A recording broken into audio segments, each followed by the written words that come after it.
Trust Well Engineers has designed a new oscillating type, soot blowers, for cleaning the front tube sheets of composite boilers.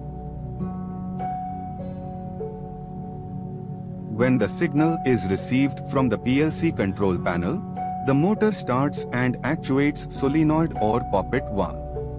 Ambient air, at high pressure, stored at the air receiver tank, enters the lance element.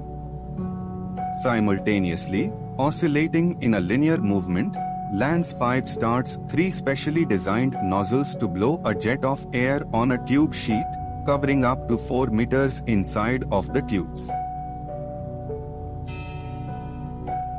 On reaching the full length of the desired stroke, the limit switch actuates and the motor starts rotating in the opposite direction. During return travel, oscillating movement and air blowing continue.